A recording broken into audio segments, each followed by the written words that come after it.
वंदो सतगुरु चरण को करुधनी प्रेम प्रणाम। अशुभ हरण मंगल करण धनी देव चंद्र जी नाम। श्री प्राणनाथ निज मूलपति श्री महराज सुनाम। तेज कुंवर श्यामा जुगल को पल पल करूं प्रणाम। धनी जी मारा पल पल करूं प्रणाम। बोलो श्री प्राणनाथ प्यारे की जय।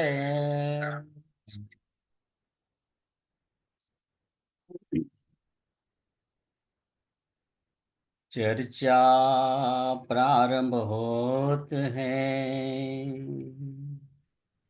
सुनो साथ चित दई। भजो राज श्यामा श्री प्राणनाथ, सखी जीवनी हमारो। श्री महामत कहे साथ जी, भया चर्चा का वक्त। अब तुम सुनियो चित दे, लाल आगे आए बैठे इन तखत हैं। लाल आगे आए बैठे इन तखत हैं। बोलो श्री प्राणनाथ प्यारे की जय। पूर्ण ब्रह्म सच्चिदानंद स्वरूप ધામ ધણી શ્રી અક્ષરાતીત પરમાત્માની અસીમ કૃપાથી, સદગુરુ મહારાજના અપાર આશીર્વાદથી આપણે શ્રી વિતક સાહેબની ચર્ચા કરી રહ્યા છે. તેમાં અગાઉ જોઈ ગયા એ પ્રમાણે શ્રીજી અત્યારે દિલ્હીમાં જાગણીનું કાર્ય કરી રહ્યા છે. શ્રીજીના આદેશથી એક પત્ર તૈયાર કરવામાં આવ્યો. આ પત્રની અંદર ક્યામતના 7 નિશાન જાહેર કરેલ, તેમજ ઇમામ મહેદી પ્રગટ થયા એની બાબત જણાવી. અસરાફીલ જબરાઈલ ફરિશ્તાનો પણ ઉલ્લેખ કર્યો અને ક્યામતના દિવસે અત્યારે આવી ગયો છે, ઇમામ મહેદી પ્રગટ થઈ ગયા છે, એવો આ એક પત્ર તૈયાર કર્યો અને પત્ર ઉપર લખ્યું,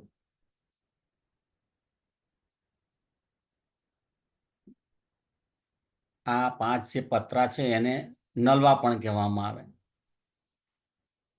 આ પત્ર કાનજીભાઈને આપ્યા અને ઔરંગઝેબના જે ખાસ 5 નજીકના પ્રમુખ વ્યક્તિઓ છે એમને પહોંચાડવાનું કામ સોંપ્યું.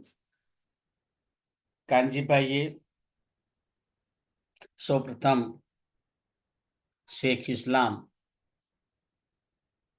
જે તે વખતની દિલ્હીમાં સુપ્રીમ કોર્ટના જજ તરીકેનું ફરજ બજાવતા હતા, એમને પત્ર આપ્યો.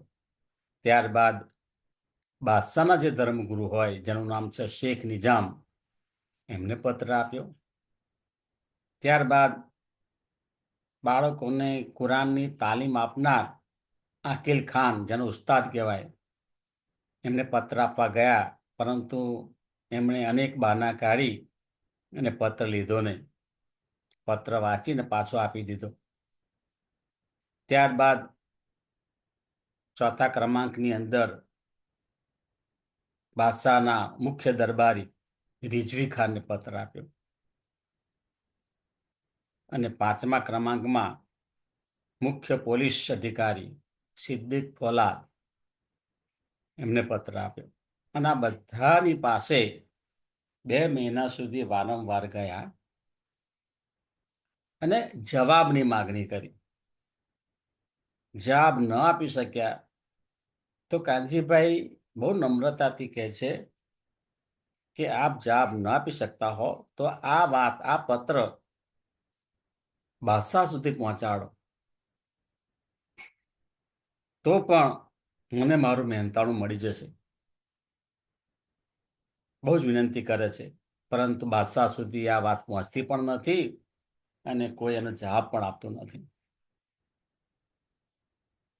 ત્યારબાદ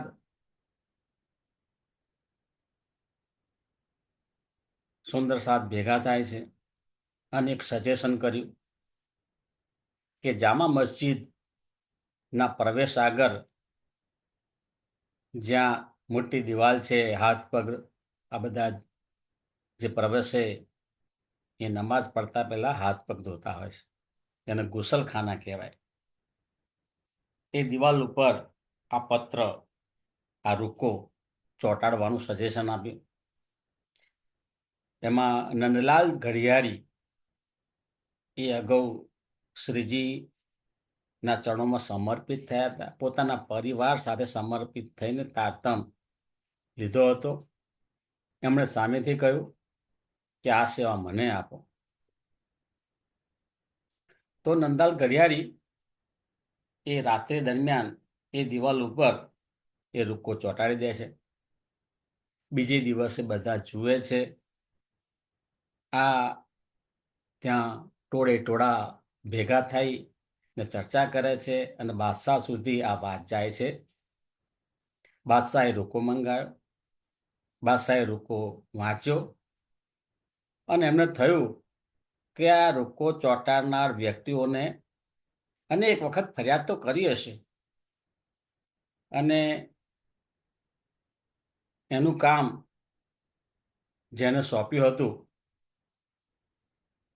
એમને બોલાવ્યા અને ઠપકો આપ્યો કે તમે કેમ કોઈ પણ વ્યક્તિની ફરિયાદ હોય એ મારા સુધી આવવા દેતા નથી. તમે આ જેમણે પણ રૂકો ચોંટાડ્યો છે એમની ફરિયાદ મારા સુધી આવવા દીધી નથી. તેથી લાગે છે કે તમે બુદ્ધિવિહીન છો, આ સ્થાન માટે યોગ્યતા ધરાવતા નથી. તેથી તેમને ફરજ મુક્ત કરે છે અને તેમના સ્થાને અન્ય વ્યક્તિ શેખ અબ્દુલ્લાને નિયુક્ત કરે છે.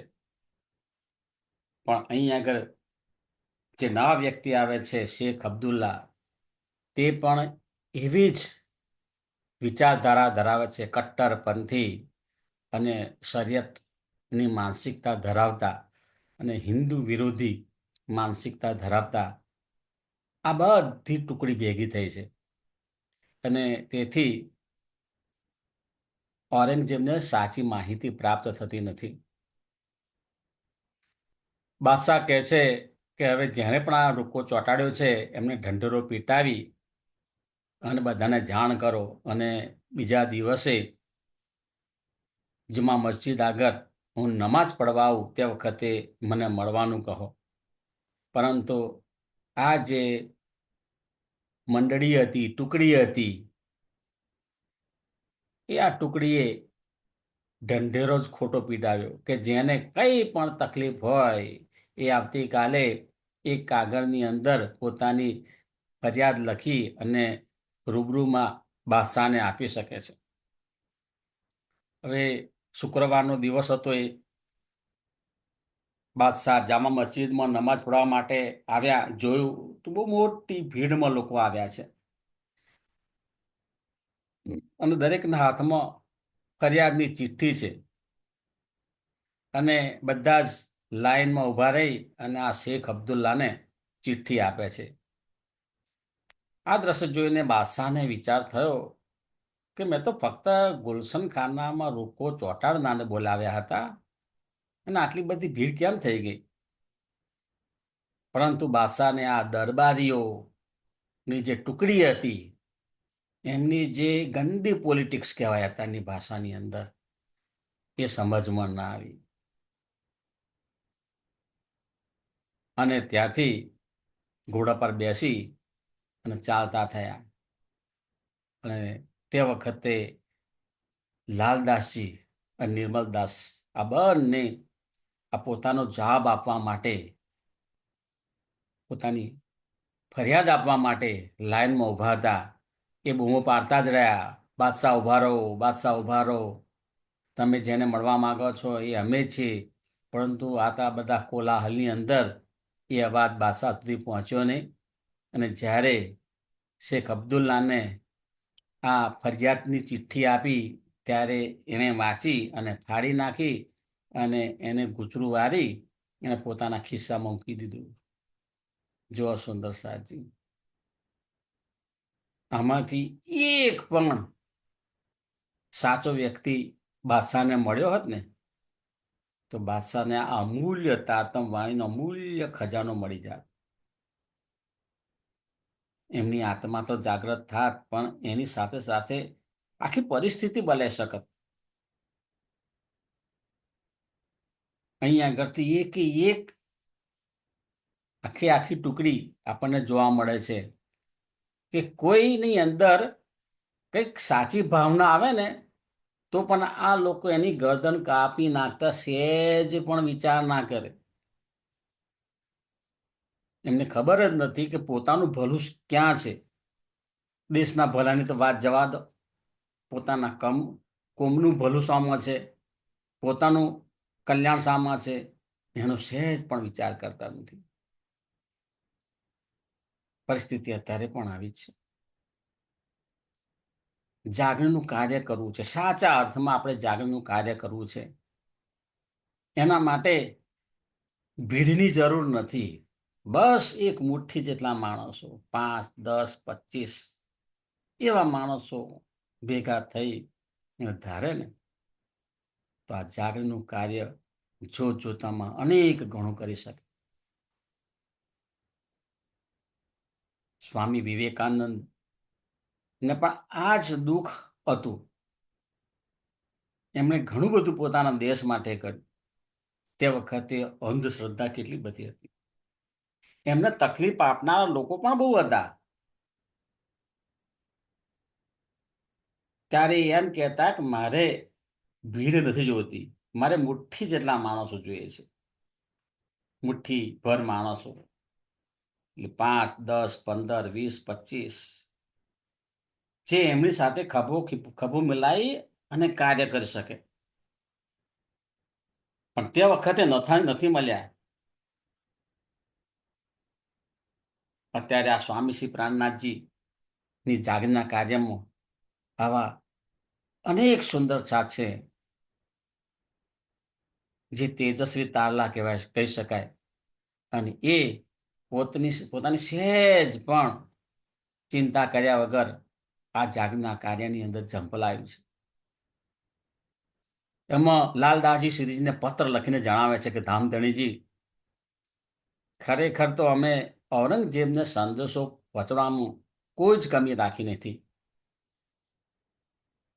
પરંતુ આ કટ્ટરપંથી મુસલમાનો જે છે એ અમારી વાત સાંભળવા તૈયાર નથી. પરંતુ અમે છોડવાના પણ નથી. અમે છોડવાના નથી. અમે અમારા જીવનના પ્રત્યેક ક્ષણ એની માટે લાગી ગયા છે.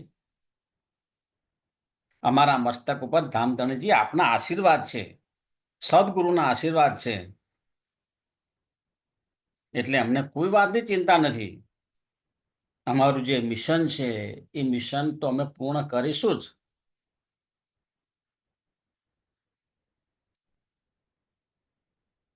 હવે ત્યારબાદ શ્રીજી અને સુંદર સાહેબ ચાંદની ચોકમાં ક્ષત્રિયની હવેલીમાં આવી અને સુંદર સાથે વિચાર વિમર્શ કરે છે. અહીં આગળ મહારાજજી કહે છે કે તારતમ વાણી જાણવી ને તારતમ વાણીને જીવનમાં ઉતારવી, આ બંનેમાં મોટો તફાવત છે.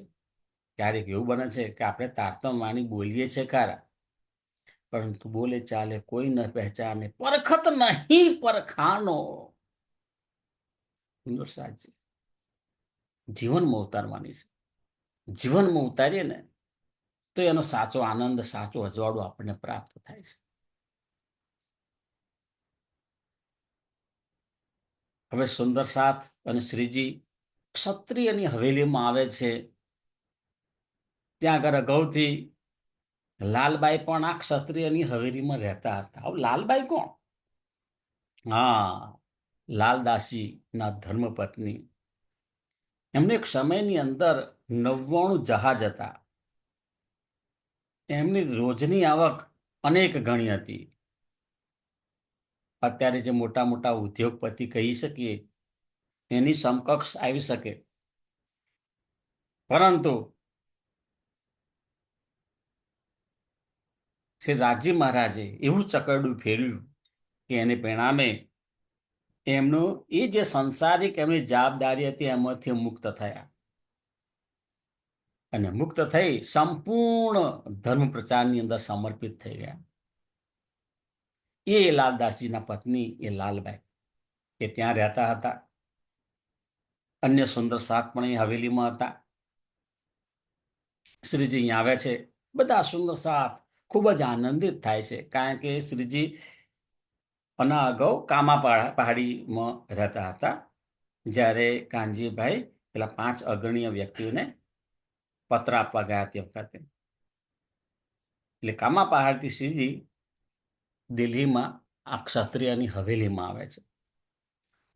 અને આગળ શું કરવું એના માટે બધા સુંદર સાથે વિચાર વિમર્શ કરે છે. અહીંયા આગળ જો જે સ્વામી પ્રાણનાથજીની અંદર રાજ્યની આવશ્યકતા છે એ પૂર્ણ પરમાત્માની આવશ્યકતા.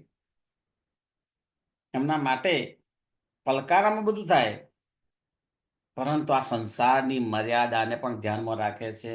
અને બીજું, સુંદર સાથને સાથે રાખીને કામ કરે છે.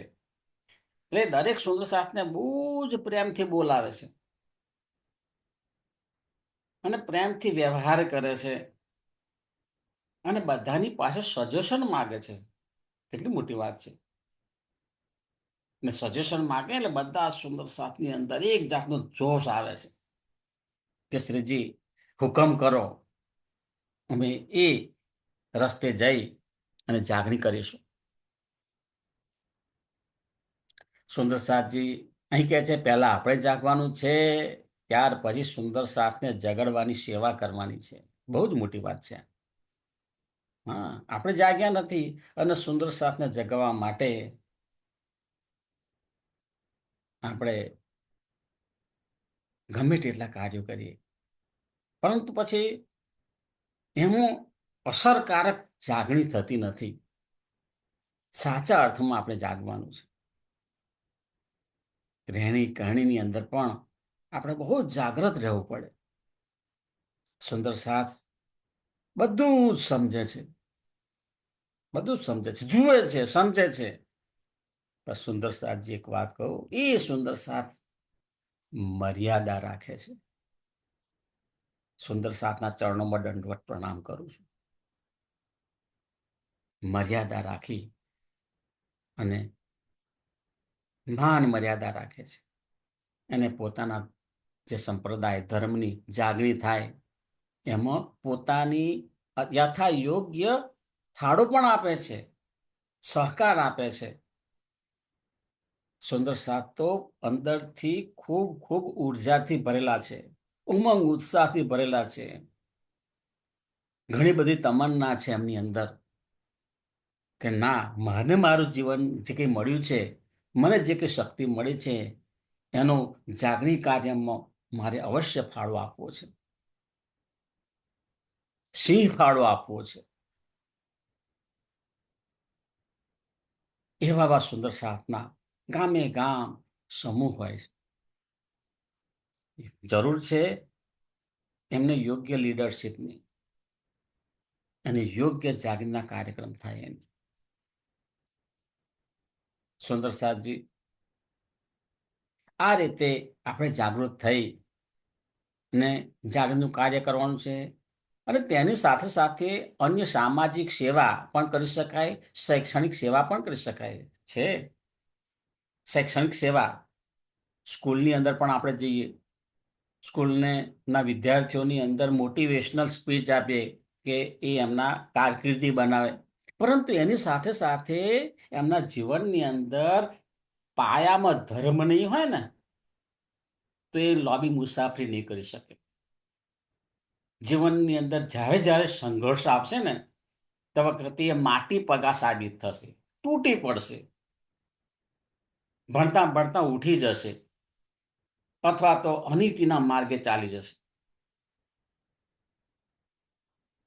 એટલે સામાજિક સેવા, શૈક્ષણિક સેવા ની સાથે સાથે એના પાયાની અંદર આપણું આ ધાર્મિક જ્ઞાન હોવું ખૂબ ખૂબ ખૂબ જરૂર છે. એને પરિણામે એ બહુ જ મજબૂત બનશે. મજબૂત બનાવવાના છે આપણે, મજબૂત.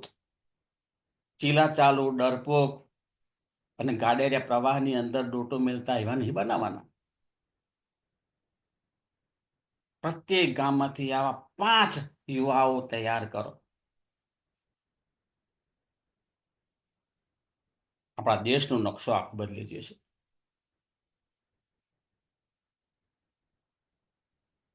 તેથી સુંદર સાજી એક એક ક્ષણ અને એક એક શ્વાસ આપણો વ્યય ના થાય ને એની સાવધાની રાખવાની છે. આપણે તો એક એક ક્ષણો શું, દિવસોના દિવસો, મહિનાઓના મહિનાઓ અને વર્ષોના વર્ષો પાણીની જેમ જતા રહે છે. એમ તેમ છતાં ઊંઘમાં છે, બેભાન અવસ્થાની અંદર જીવન જીવીએ છીએ, ખબર જ નહીં પડતી. કોઈ કહેતું જ નથી, અને કોઈ કહે તો સાંભળવા તૈયાર નથી. સુંદર સાચ એ પણ સાચી વાત છે. સદગુરુની કૃપા હશે ને ત્યારે દરેક વ્યક્તિ સાચા માર્ગે ચાલવાનો પ્રારંભ કરે છે. સુંદર સાજી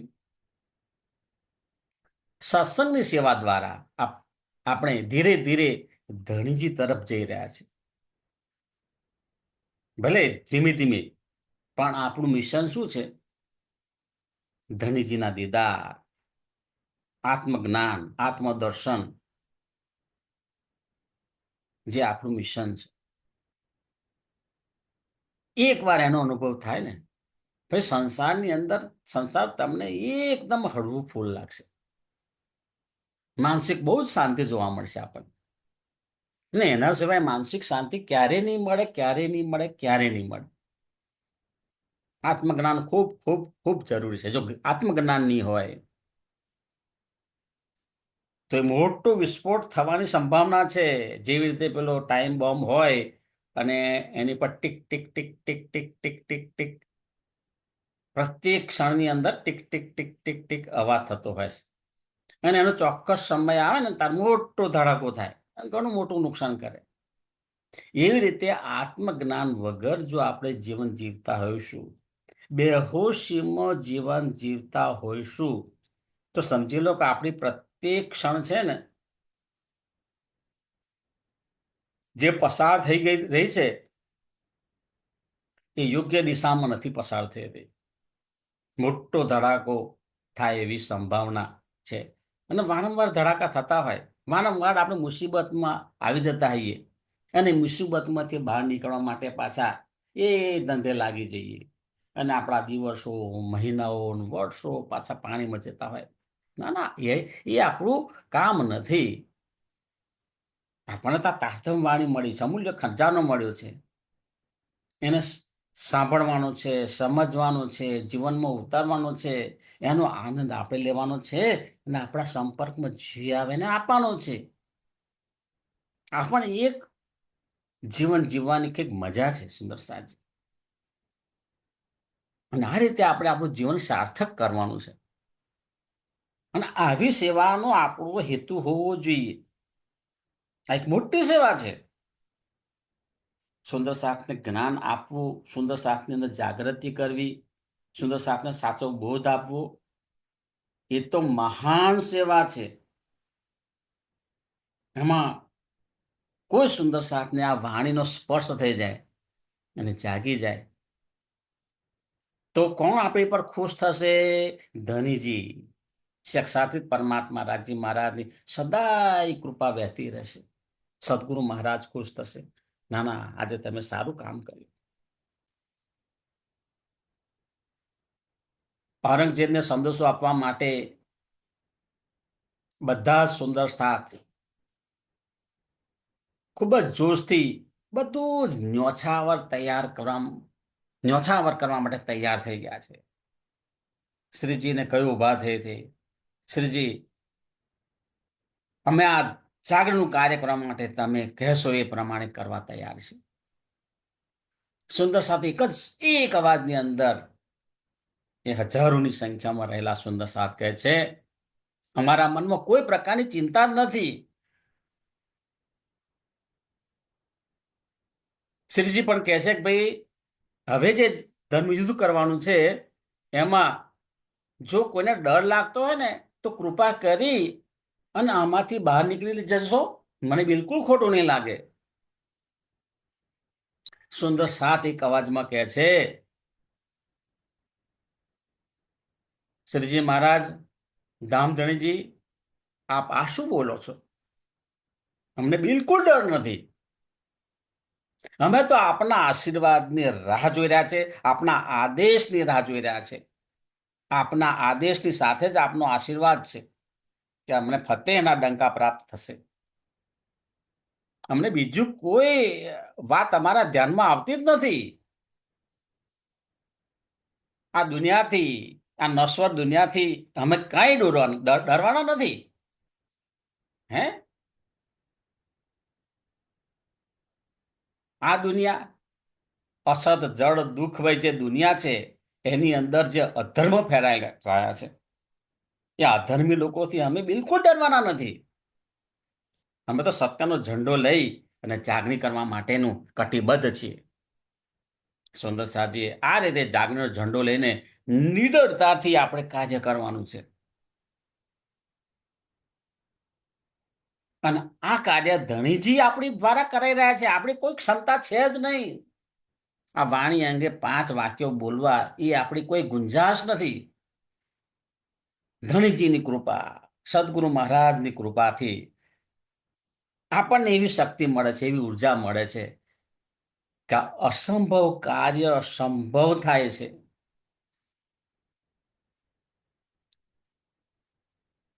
એટલે હું જાગરણનું કાર્ય કરવા તૈયાર છું એવું વિચારીને આપણે અંદરથી તૈયાર થવાનું છે. પહેલા આપણે જાગવાનું છે, અને ત્યારબાદ આપણા સંપર્કમાં જે પણ સુંદર સાથ આવે એમને જાગૃત કરવાના છે. જાગણી કાર્ય પિયાજી દ્વારા આપણી ઉપર અનેક અનેક કસોટીઓ થશે જ. કસોટીઓ તો આવવાની જ છે. સંઘર્ષ તો થવાનો. સંઘર્ષ હોય તો જ જીવન જીવવાની મજા આવે. બાકી સંઘર્ષ વગરનું જીવન હોય એમાં કઈ મજા ના આવે. સંઘર્ષ આવે ને, સંઘર્ષને તો પ્રેમથી વધાવવાનું, પ્રેમથી પ્રણામ કરીને સ્વીકાર લેવાનો એને. આપણે એમાં હકારાત્મક ભાવ રાખવાની અને હસતા હસતા આપણું જે જાગણીનું કાર્ય છે ને એની મિસાલ પ્રજ્વલિત રાખવાની છે. એટલે ગમે તે થાય, બરાબર, આ શરીરનું ડોકું ભલે ઉડી જાય પણ આપણો હાથની અંદર જે જાગની મિસાલની જ્વાલા છે એ પ્રજ્વલિત રહેવી જોઈએ, એવી ભાવના રાખવાની છે આપણે. સારા કાર્યમાં અડચણરૂપ થવા માટે કોઈ પણ વ્યક્તિમાં દજ્જાલ પ્રવેશે છે. જો આપણા વિરોધી વ્યક્તિ નથી, એ વ્યક્તિની અંદર રહેલ દજ્જાલ છે. એ દજ્જાલને આપણે દૂર કરવાનો છે. પરંતુ ખૂબ જ સાવધાની રાખવાની છે. ખૂબ ખૂબ સાવધાની રાખીને જાગણીનું કાર્ય કરવાનું છે. સુંદરસાદજી, પરમધામમાં ઈશ્કનો વિલાસ છે, જ્યારે આ જગતમાં ઈશ્કની લજ્જત મળે છે. એ ઈશ્કની લજ્જત પરમધામમાં નથી. હા, ઈશ્કની લજ્જત અહીંયા આગળ મળે છે.